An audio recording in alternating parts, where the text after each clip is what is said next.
Segundo aos Coríntios, capítulo 3, nós vamos ler o versículo 1, 2 e o 3.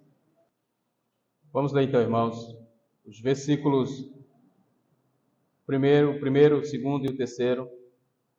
Paulo escreve da seguinte forma: Começamos, porventura, outra vez a recomendar-nos a vós mesmos, ou temos necessidade, como alguns, de cartas de recomendação para vós outros, ou de vós?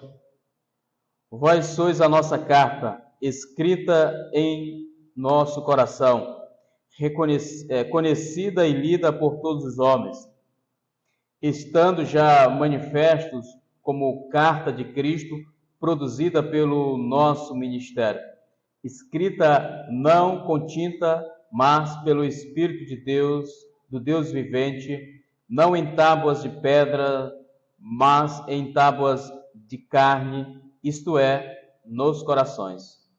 Vamos orar, irmãos. Obrigado, meu Senhor, porque tua palavra foi lida nesta noite para trazer a instrução para a tua igreja, com o propósito de exaltar o Senhor neste exato momento. Ó Deus, que revelou esta palavra ao teu servo, o apóstolo Paulo, em tempos antigos, e agora, Senhor Deus, essa palavra preservada chegou até nós, e nós podemos ler, Senhor Deus, cada versículo, cada passagem desta, e extrair daqui as lições para as nossas vidas. Muito obrigado por tudo, te agradeço em nome de Jesus. Amém. Amém. Irmão, nós estamos avançando já nesta epístola de Paulo aos Coríntios, a segunda. Finalizamos no domingo passado o capítulo 2, abordando sobre aquilo que Paulo fala, sobre o bom perfume de Cristo, falando de como ele, o apóstolo Paulo, tendo chegado na cidade de Troade, pregou ali o evangelho, uma porta se abriu no Senhor, e ele permaneceu naquela cidade por um período, e depois ele saiu para a Macedônia com o propósito de encontrar Tito, porque ele estava angustiado, porque não tinha notícias da igreja de Corinto. Paulo tinha um grande amor por esta igreja, certamente, e ele gasta bastante tempo com estes irmãos, tanto na visitação também como em cartas, como já temos falado aqui com os irmãos. E então o apóstolo começa a partir do versículo 14 do capítulo 2, fazendo uma defesa do seu apostolado, ou iniciando uma defesa do seu apostolado, ao ponto dele dizer: graças, porém, a Deus, que em Cristo sempre nos conduz em triunfo, enquanto os falsos apóstolos, os falsos mestres que estavam em Corinto, falavam que Paulo era um fracassado, que tudo que ele fazia não dava certo, e então só podia estar sobre a maldição do Deus vivo. Esses falsos mestres começam a se opor ao apóstolo Paulo, e é uma das razões da grande tristeza de Paulo. Esses judaizantes possivelmente eram judeus que se diziam convertidos a Cristo, que estavam na cidade de Corinto, e assim levantaram uma oposição muito forte contra Paulo. Paulo, ele se entristeceu por essas questões, mas ele se entristeceu mais ainda porque a igreja de Corinto deu ouvidos a estes falsos apóstolos, estes falsos mestres que estavam em Corinto.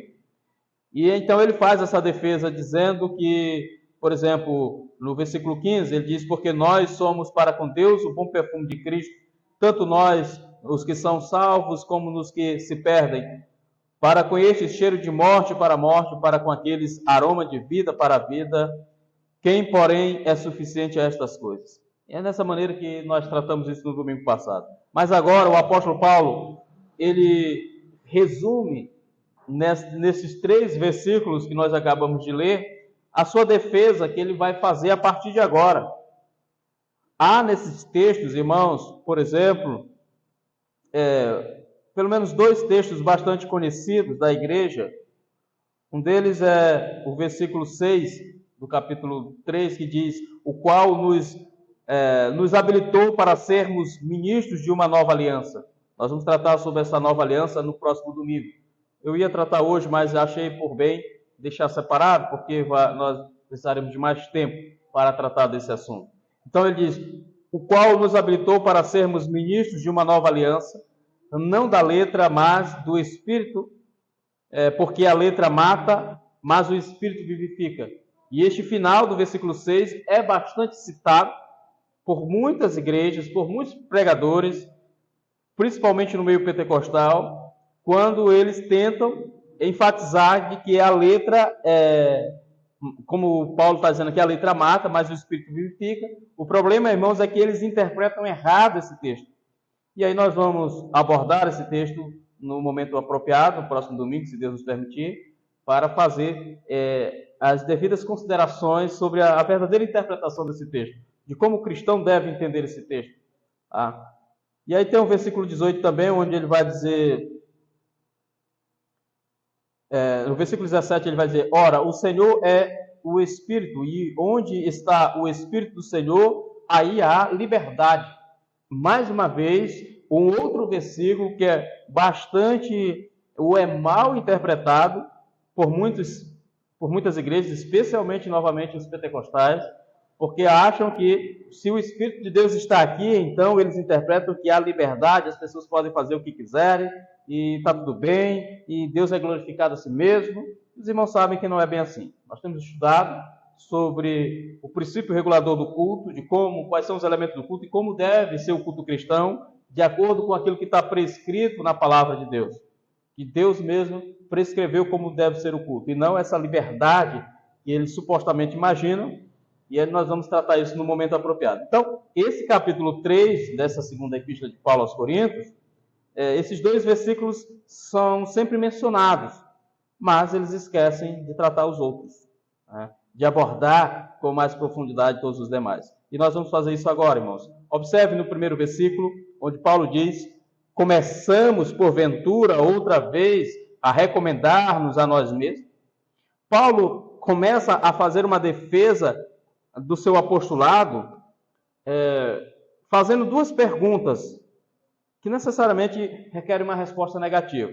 Ele diz, começamos, porventura, outra vez a recomendar-nos a nós mesmos, porque os falsos apóstolos, eles estavam em Corinto, e eles faziam questão de demonstrar as suas credenciais, ou seja, as suas cartas de recomendação.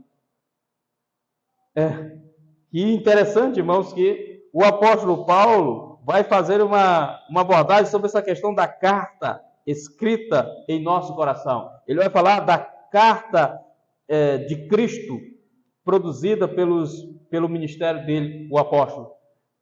Ele está refutando aqueles irmãos, porque aquelas pessoas estavam dizendo que o apóstolo Paulo, o fundador da igreja de Corinto, não tinha uma carta de recomendação. Ele não tinha uma carteira, ele não tinha um documento que pudesse autenticar o seu apostolado. Os irmãos, alguns daqui devem lembrar, nós tivemos uma oportunidade de conhecer um irmão, um pastor, que já faleceu, e ele, quando se apresentava, quando ele conhecia uma nova pessoa, alguém, e ele fez isso comigo alguma vez, em alguns momentos, ele fazia questão de apresentar a sua carteira de pastor, da Ordem dos Pastores do Brasil. E ele se apresentava como pastor. E está aqui a minha carteira, e dava a sua carteirada. Era o que estava acontecendo, irmãos, na igreja de Corinto. Não por Paulo, mas pelos falsos.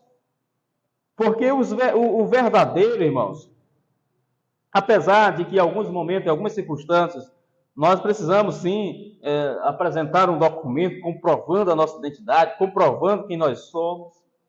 Mas na vida cristã, o servo de Deus, a sua carta de apresentação é a sua própria vida, é o seu comportamento, é a maneira como ele age, é a maneira como ele fala, é a maneira como ele negocia, é a maneira como ele trata as pessoas que estão à sua volta.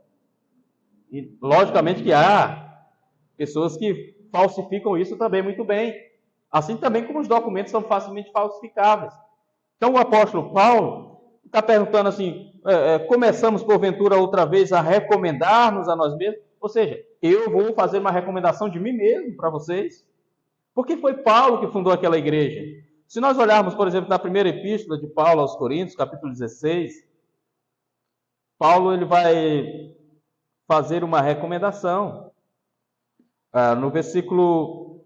Ele está falando no capítulo 16, ele inicia o capítulo 16 da primeira epístola falando sobre a necessidade de fazer uma coleta, ofertas, para ajudar os irmãos da igreja da Judéia, que estavam passando por uma crise financeira bastante profunda. Então Paulo diz no versículo 3 o seguinte: e quando tiver chegado, enviarei cartas para levarem as vossas dádivas a Jerusalém, àqueles que aprovados.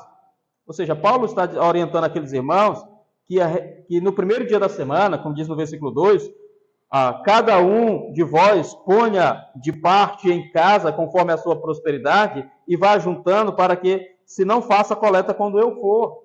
Paulo está orientando os irmãos a fazerem todo o dia do Senhor, todo o primeiro dia da semana, que é o dia do Senhor, o domingo, quando eles se reuniam para cultuar, eles começassem a guardar as ofertas.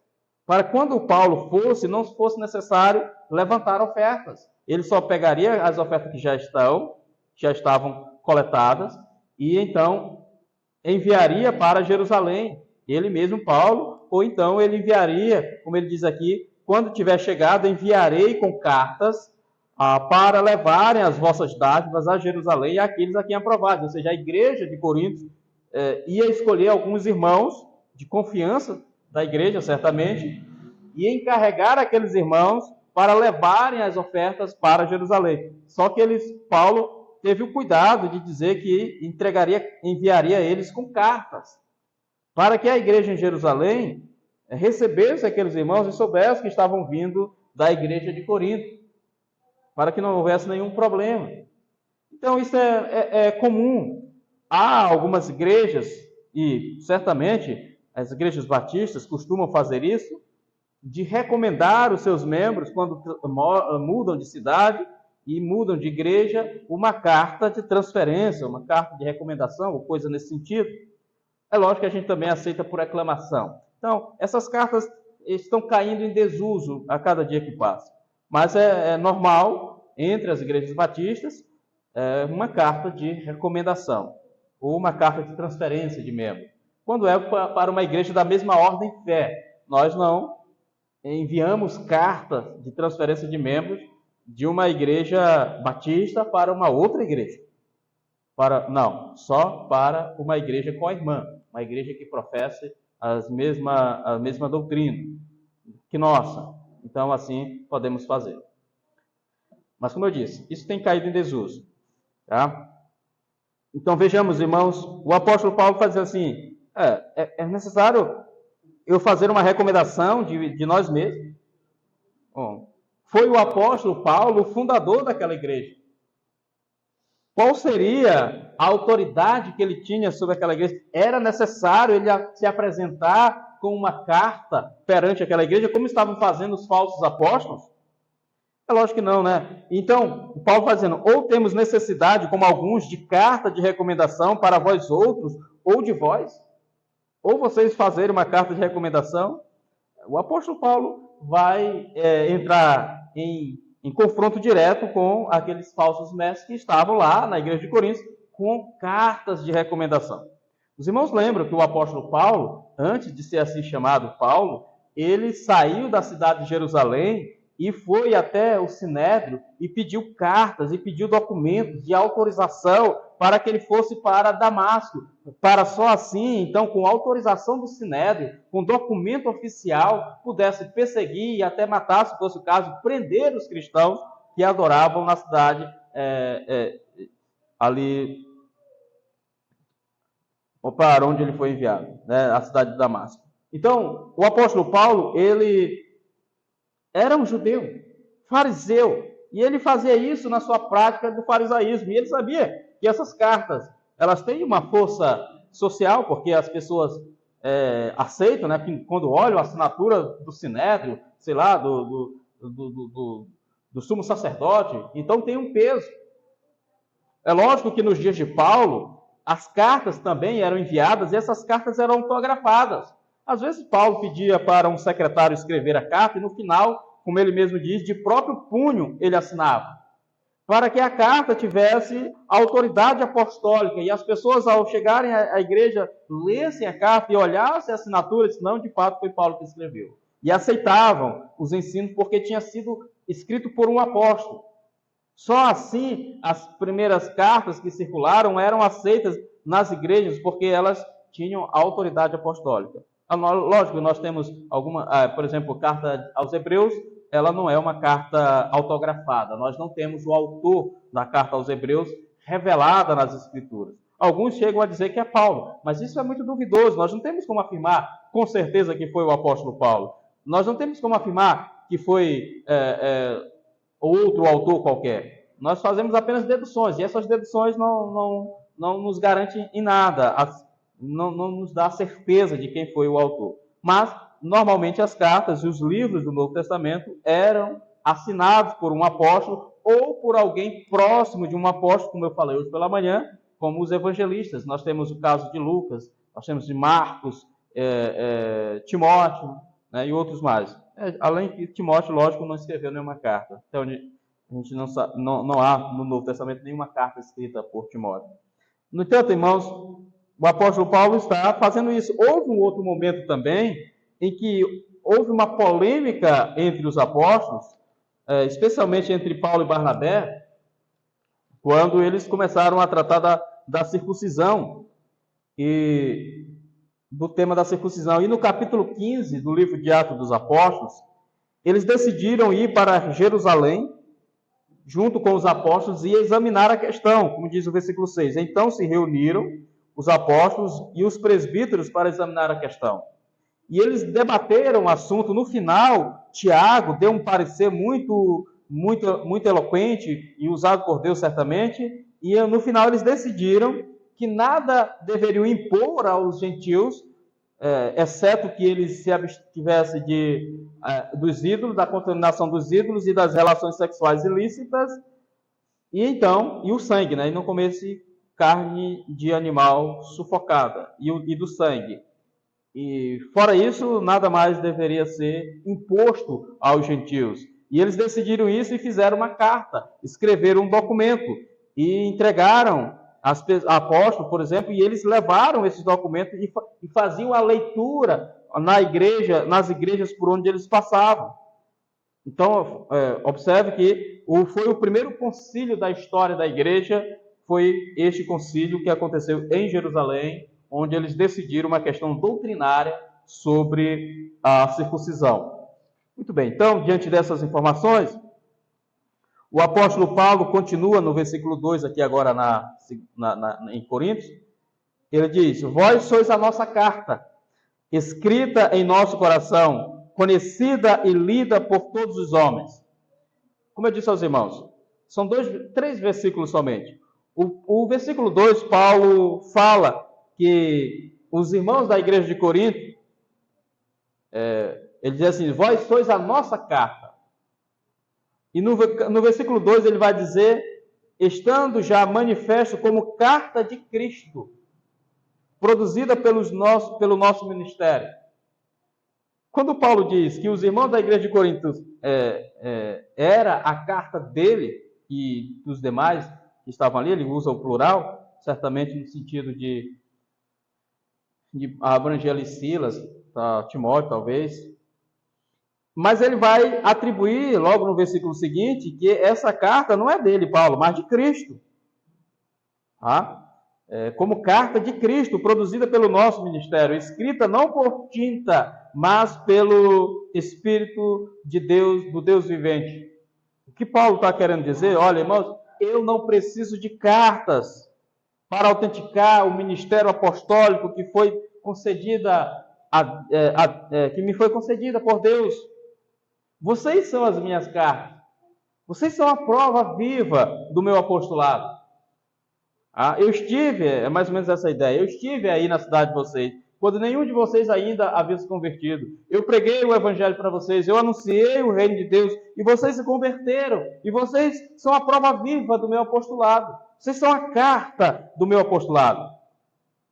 Lógico, irmãos, o apóstolo Paulo em nenhum momento busca exaltação para si, busca qualquer mérito para si. Por isso, logo no versículo seguinte, ele vai dizer, já estando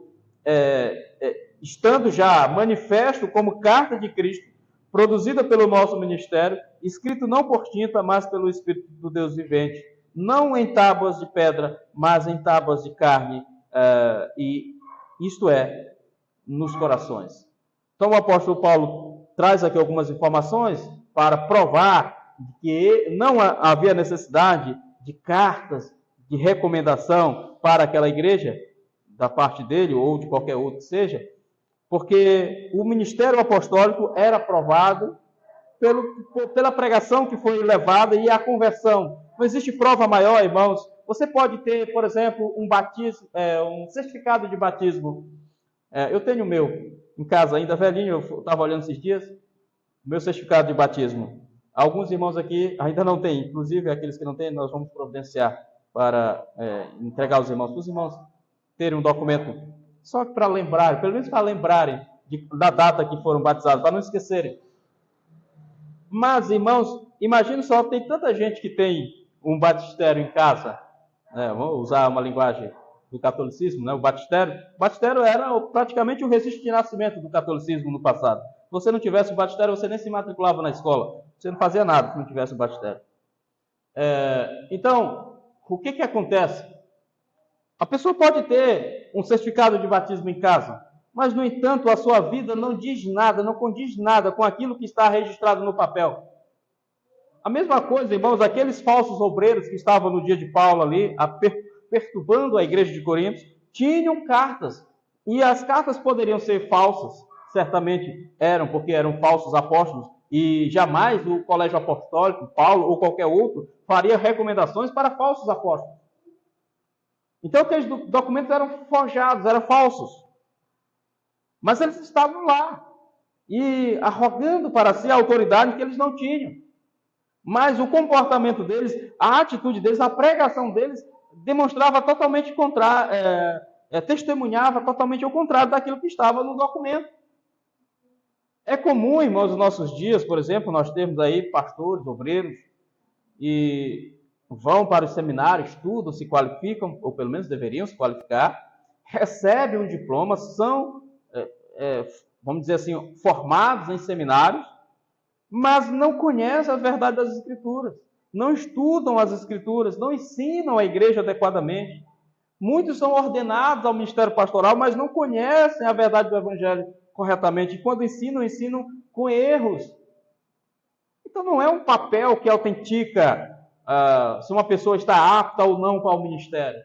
Já contei aos irmãos aqui diversas vezes, algumas vezes, sobre a história de Giambani. Giambani era um homem simples, um latoeiro, e ele não tinha nem um ensino fundamental completo, vamos imaginar assim. Era um homem inculto aos olhos do mundo. No entanto, aquele homem era um grande pregador do Evangelho de Cristo ali na Inglaterra. E o que aconteceu? Aquele homem foi perseguido, porque ele era um pregador leigo, ele não tinha formação acadêmica, ele não tinha autorização do governo, porque o governo que autorizava, em última análise, para que as pessoas pregassem, e ele não tinha carta de recomendação. Por isso, Giambani passou anos preso. Passou mais de 10 anos preso. E a gente já mencionou algumas vezes aqui. Mas mesmo assim, ele alcançava graça entre os carcereiros liberavam ele à noite, ele saía e pregar nas comunidades, nas capelas, e depois ele retornava e dormia tranquilamente, ao ponto de, nesse período, ele escrevia quando ele estava preso, e de lá ele escreveu a sua grande obra, O Peregrino, que é, sem dúvida, um dos livros mais lidos, mais traduzidos do mundo. Há uns anos atrás perdia apenas para as Escrituras, para a Bíblia Sagrada. Este foi o latoeiro, este foi Giambani. Não tinha formação, não tinha carta, não tinha documento, mas foi um dos puritanos mais proeminentes do século. que nós tivemos, né, no século XVII. Então, meus irmãos, é disso que nós precisamos. É disso que Paulo está falando aqui. Paulo está confrontando essas pessoas. Paulo está colocando os falsos mestres no seu lugar. Eles podem ter os documentos que eles quiserem. Isso é fácil. Isso é mesmo até em nosso meio. A gente vê quem é professor, a nossa cidade que é tão pequena, a gente sabe, e tantas pessoas que compram diplomas falsos, né, e se intitulam. Às vezes a gente vai em alguns eventos por aí, quando a gente começa a ouvir o currículo das pessoas, até assusta de tão qualificada que são as pessoas. Mas quando a gente vai ouvir as pessoas falando, palestrando, ensinando, a gente percebe que o diploma não serviu para nada. Não serviu para nada. Então, é porque, é lógico que eu estou citando isso aqui, um exemplo fora da curva, mas só para mostrar aos irmãos que o apóstolo Paulo estava combatendo isso nos seus dias. A falsificação já nos dias de Paulo. Pessoas com documentação falsificada, com cartas falsas, arrogando para si títulos que eles não tinham, que não tinham sido dados pela igreja, pelos apóstolos, por ninguém. Mas eles estavam lá perturbando a igreja de Cristo. Então, eu quero destacar aqui aos irmãos alguns versículos. O versículo 3, quando ele diz, estando já manifesto, manifestos como cartas de Cristo, produzida pelo nosso ministério, escrita não com tinta, mas pelo Espírito do Deus vivente, não em tábuas de pedra, mas em tábuas de carne, isto é, do coração. Eu quero ler com os irmãos aqui alguns versículos. O primeiro versículo é 2 Coríntios, 1 Coríntios capítulo 2, e o versículo 4 e 5. Na carta anterior, 1 Coríntios capítulo 2, versículo 4 e 5. Paulo diz o seguinte: a minha palavra e a minha pregação não consistiram em linguagem persuasiva de sabedoria, mas em demonstração do Espírito e de poder, para que a vossa fé não se apoiasse em sabedoria humana, e sim no poder de Deus. Ou seja, o apóstolo Paulo novamente falando do seu método de pregação. A pregação do apóstolo Paulo não era baseada em retóricas ou simplesmente no conhecimento retórico do seu tempo, mas ele fazia isso com o poder do Espírito Santo. Por isso que as pessoas dizem assim, olha, se Paulo não sabe nem falar, quando ele pregou perante os filósofos em Atenas chamaram Paulo de tagarela. Isso é um termo pejorativo para dizer, ele não sabe nem falar direito. O que esse homem está falando aí? Então, o outro versículo, irmãos, é Jeremias, capítulo 21. Capítulo 31 de Jeremias. Esse texto de Jeremias, irmãos, é impressionante, porque é praticamente uma aplicação do que o apóstolo Paulo está dizendo aqui.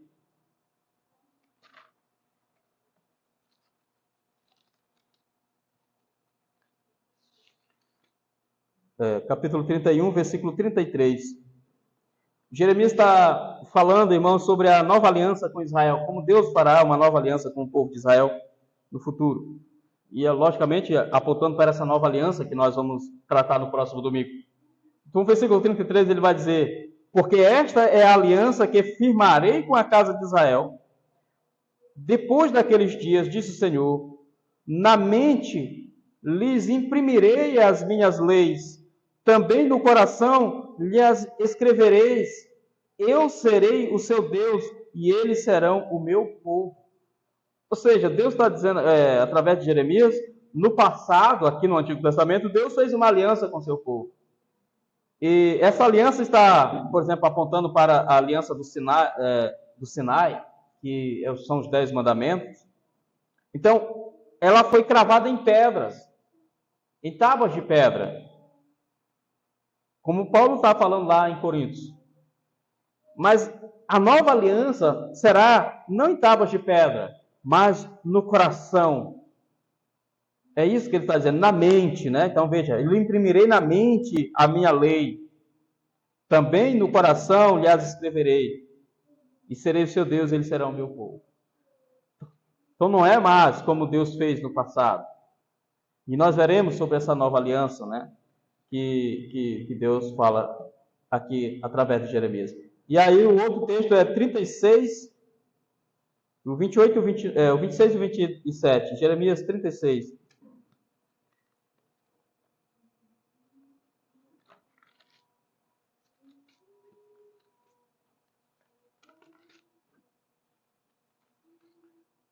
É isso mesmo.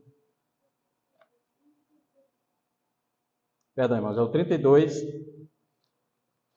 É o Jeremias 32. E o versículo 38 e o 39, ele vai dizer o seguinte: eles serão meu povo, eu serei o seu Deus, dar-lhes-ei um só coração e um só caminho, para que me temam todos os dias, para seu bem e para o bem dos seus filhos. O outro texto, irmãos, é logo na sequência aí, nós vamos Ezequiel. Esse é o famoso texto de Ezequiel, capítulo 11.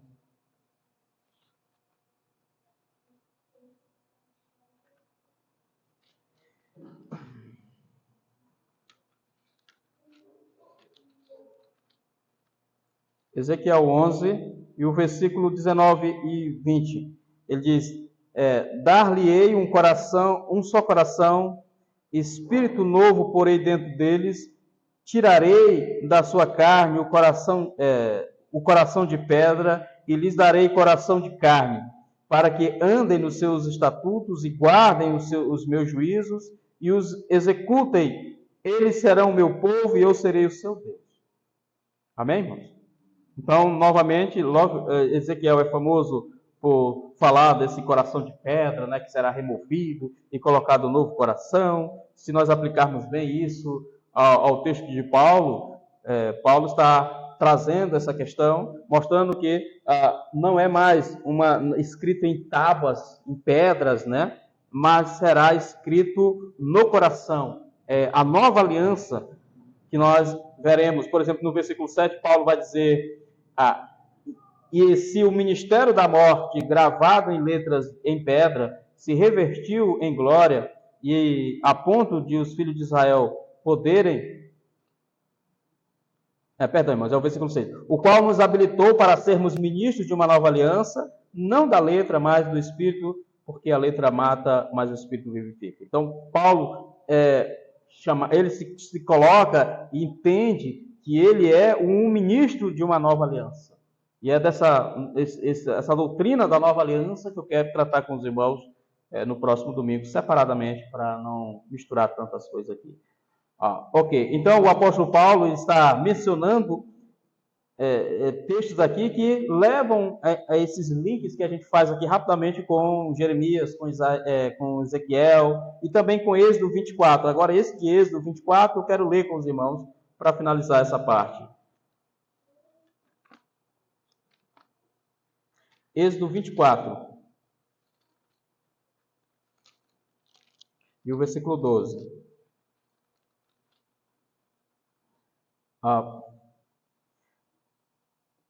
Moisés diz o seguinte: então disse o Senhor a Moisés: sobe a mim ao monte e ficará lá. Dar-te-ei tábuas de pedra e a lei e os mandamentos que escrevi, para os ensinares. Levantou-se Moisés com Josué, seu servidor, e subindo Moisés ao monte de Deus, disse aos anciãos: esperai-nos aqui até que voltemos a vós outros. Eis que Arão e Ur ficam convosco. Quem tiver alguma questão, se chegará a eles. E tendo Moisés subiu numa nuvem, cobriu o monte. E a glória do Senhor pousou sobre o monte Sinai, e a nuvem o cobriu por 6 dias. Ao 7º dia, no meio da nuvem, clamou o Senhor a Moisés, e o aspecto da glória do Senhor era como fogo consumidor no cimo do monte, aos olhos dos filhos de Israel. E Moisés, entrando pelo meio da nuvem, subiu ao monte, e lá permaneceu 40 dias e 40 noites. E foi aqui, irmãos, que Deus entregou a Moisés a lei que ele mesmo escreveu em pedra. Tá? Então, o que Paulo menciona aqui em Coríntios é isso, apontando que a nova aliança, ela não é uma escrita em pedra, como foi a antiga aliança, ou a aliança sinaica, lá do Sinai, que Deus deu, a aliança mosaica, né? Como que Deus deu a Moisés para ensinar o povo, para que o povo pudesse cumprir. Mas ele está falando que agora é na carne, é no coração que Deus faz isso acontecer na vida do cristão. Irmãos, quais são as lições que nós podemos extrair daqui para a nossa vida? Primeiro, que eu gostaria que os irmãos entendessem, nós somos cristãos, lavados e remidos pelo sangue de Cristo. Ao nos chamar, ao nos converter, ao crer, nós fomos selados com o Espírito Santo da promessa, como diz Paulo nas suas cartas, especialmente em Efésios. E então nós temos o Espírito Santo de Deus em nossas vidas, e isso foi gravado em nosso coração. Tá? Então agora nós vivemos em uma novidade de vida. Nós não agimos de forma virtuosa no mundo para podermos alcançar a salvação, mas nós somos salvos pela graça e pela misericórdia de Deus para vivermos de forma virtuosa, para que nós possamos viver e dar exemplo àqueles que estão à nossa volta em todos os nossos procedimentos, em tudo que nós fazemos. Tá? Então é isso que nós devemos observar para o texto. Não é um documento que me diz que eu sou cristão, porque há muitos cristãos nominais, e isso é um perigo. Quais são os cristãos nominais? São aqueles que são cristãos de nome, apenas de nome. Ah, não, eu sou cristão. Se você perguntar para um católico, ele diz, não, eu sou cristão. Se você perguntar para um pentecostal, ele vai dizer, não, eu sou cristão. Se você perguntar para o adventista, ele diz que é cristão. Se você perguntar para o espírita, ele diz que é cristão. É apenas de nome. E mesmo dentro das igrejas sérias, há muitas pessoas que se denominam cristãos, que foram batizados, que são membros da igreja, que participam da igreja, mas que nunca foram convertidos de fato. E que não age como tal. Então o que Paulo está dizendo aqui, olha, vocês, apesar de todos os erros daquela igreja de Corinto, de todas as mazelas que havia naquela igreja, mas Paulo dá testemunho aqui que aqueles irmãos eram a prova viva do seu apostolado. Por quê, irmãos? Vejam isso. Deus fez um milagre, tirou o coração de pedra e colocou um coração de carne. Alguém diz assim, eu não vi esse milagre. Você pode olhar para a vida de um crente, você pode olhar para a vida de uma pessoa que viveu anos, por exemplo, na prostituição, na idolatria, na feitiçaria, que viveu anos na bebedice, que viveu anos na prática do adultério, mas que agora vivem para a glória de Deus e que abandonaram tudo isso. O dinheiro que era gasto na bebida, em drogas, em prazeres mundanos e outras coisas, agora são gastos para com a família, para a glória de Deus, para o alimento dos filhos. Isso é um milagre. Alguém disse, aconteceu um milagre. Deus perguntaram, parece que para um cristão novo convertido, um ateu perguntou para um cristão novo convertido assim, como é que é isso? Você acredita ainda nesses milagres que estão na Bíblia, de Jesus ter transformado água em vinho, de Jesus ter multiplicado os pães e os peixes e alimentado multidões? Você ainda acredita nesses milagres? Ele disse, eu acredito, porque lá em casa Deus transformou cachaça em alimento para os filhos. Ou seja, o que ele está dizendo? Que Deus transformou a vida dele, e aquilo que ele gastava na embriaguez, nas drogas, agora é alimento para os filhos dele, é alimento para a sua família. É cuidado para com a sua família. Ou seja, uma pessoa que vivia na prática da idolatria, agora vive na prática de adorar a Deus. Ele pratica o cristianismo verdadeiro e autêntico. Uma pessoa que vivia de forma depravada, agora vive para a glória de Deus. Meus irmãos, as pessoas hoje estão vivendo apenas para agradar o seu ego. As pessoas vivem hoje apenas para alimentar fantasias passageiras. As pessoas estão vivendo apenas para o cuidado do corpo. Por exemplo, não estou dizendo que cuidar do corpo não é necessário, irmãos. Eu só estou dizendo que não é o mais importante. Porque adianta você ter um corpo escultural e a alma estar ardendo no pecado, no inferno, ou à beira do inferno? Porque quando você passar dessa vida para outra, será lançado este corpo escultural e a alma no inferno. E lá vão arder por toda a eternidade. Amém, irmãos? Que Deus em Cristo possa abençoar os irmãos com essas palavras. E próximo domingo, se Deus nos permitir, nós continuaremos com a exposição tratando sobre a nova aliança que Cristo concedeu ao seu povo, através de Cristo. Vamos orar. Amado Pai, bendito Senhor, muito obrigado porque neste momento nós podemos estudar a Tua Palavra, podemos ler a Tua Palavra, nós podemos, ó Pai, olhar para as Escrituras e entender que o Senhor fala ao Teu povo ainda hoje e fala através da Tua Palavra. Ó Deus, obrigado pelo Evangelho que tem sido pregado aqui continuamente na Tua igreja. Obrigado por cada um dos irmãos e das irmãs que tem autenticado esse ministério. Ó Pai, anos e anos servindo ao Senhor neste local como uma família cristã. Muito obrigado por tudo. Nós te agradecemos no nome de Jesus, que vive e reina para todo sempre. Amém.